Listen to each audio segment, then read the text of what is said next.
The fluorescent lights of JFK Airport blurred through Emma's tears as she clutched her daughter's hand, watching their gate number flash, delayed, for the third time. 6-year-old Sophie tugged at her worn jacket, asking the question Emma dreaded most. Mommy, will Grandma be okay? Emma couldn't answer. Couldn't tell her daughter that the experimental treatment her mother needed cost more than Emma would earn in 5 years.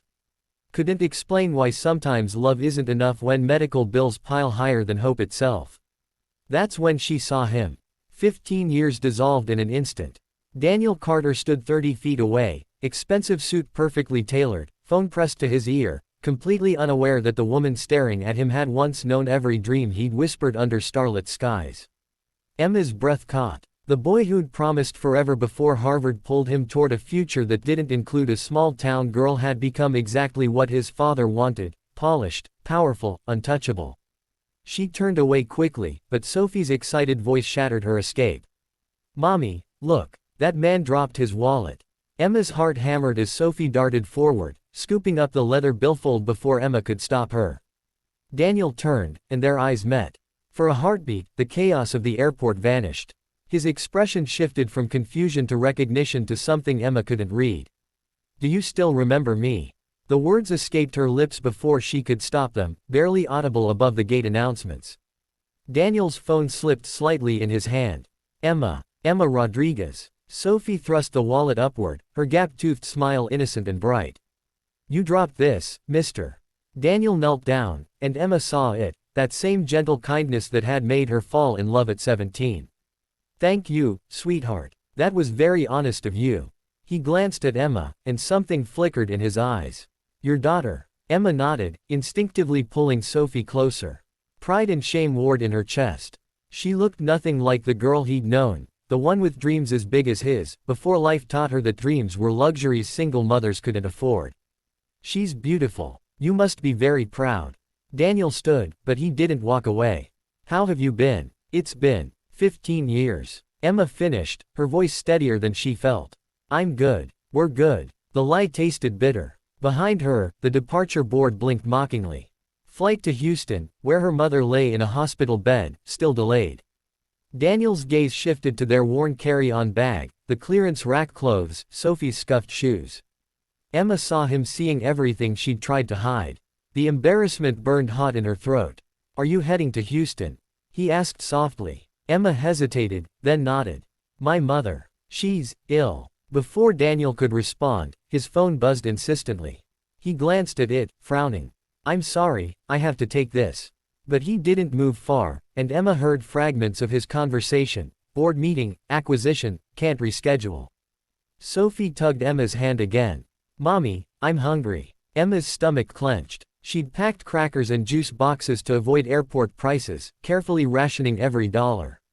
The money in her account had to cover the hotel near the hospital, the cab fares, the countless small expenses that would add up while she sat helpless at her mother's bedside. We'll eat soon, baby, Emma whispered, guiding Sophie toward a row of seats. She couldn't bear to stand near Daniel anymore, couldn't face the comparison between his world and hers. But Daniel followed. He ended his call and stood before them, his expression troubled. Emma, can we talk?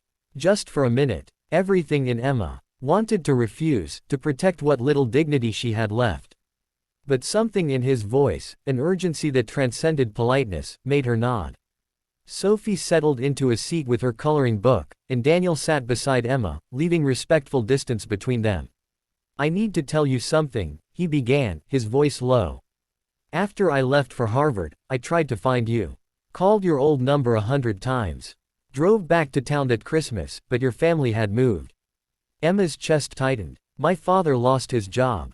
We relocated to Queens. I tried to write, but she trailed off. The letters she'd sent had returned unopened, redirected through so many forwarding addresses that they'd simply disappeared into the void. Eventually, she'd stopped trying. I should have tried harder. Daniel's jaw clenched. My father convinced me you'd moved on, that I was being foolish. So I threw myself into becoming what he wanted. Built a company. Made the money. Checked all the boxes. He laughed bitterly. I'm CEO of a medical technology firm now. Ironic, isn't it? I spend my days deciding which treatments get funding, which innovations matter. But I lost the only thing that actually mattered. Emma stared at him, processing. You're a CEO. Of a medical company. Carter Biotech. You've probably never heard of it, but we specialize in. He stopped, studying her face. Emma, what kind of treatment does your mother need? She shouldn't tell him. Shouldn't expose her desperation to someone who'd become everything she wasn't. But exhaustion and fear cracked her defenses. Stage 4 pancreatic cancer. There's an experimental immunotherapy trial at MD Anderson. It's her only chance, but. Her voice broke. Insurance won't cover it. I've been working 3 jobs, saving everything, but I'm still $40,000 short, and she doesn't have time for me too. Emma stopped, horrified at herself. This wasn't why she'd spoken to him. She didn't want his pity. But Daniel had gone completely still. MD Anderson's CART cell therapy program. Emma nodded, confused by the sharp edge in his voice. Emma. Daniel turned to face her fully, his expression intense. My company developed that protocol. We partnered with MD Anderson 2 years ago. The airport noise faded to white static. Emma couldn't process what he was saying. Daniel was already pulling out his phone, typing rapidly. What's your mother's name? Her doctor's contact information. Daniel, I didn't tell you this so you'd. I know. He looked up, and his eyes held something raw and honest. But 15 years ago, I chose ambition over love. I became exactly what my father wanted, and it's left me with everything money can buy and nothing that matters. Please, let me do this. Not because you asked, but because I need to remember what it feels like to do something that actually means something. Tears spilled down Emma's cheeks. I can't let you just pay for. I'm not paying for it. Daniel's voice was firm. I'm getting her into the trial. My company sponsors compassionate use cases.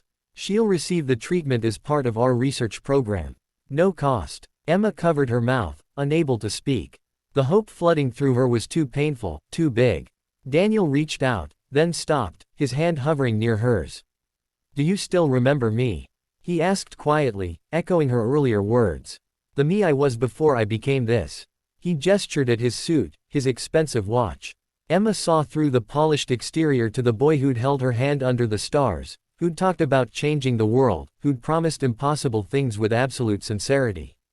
Yes, she whispered. I remember. Sophie looked up from her coloring. Mommy, why are you crying?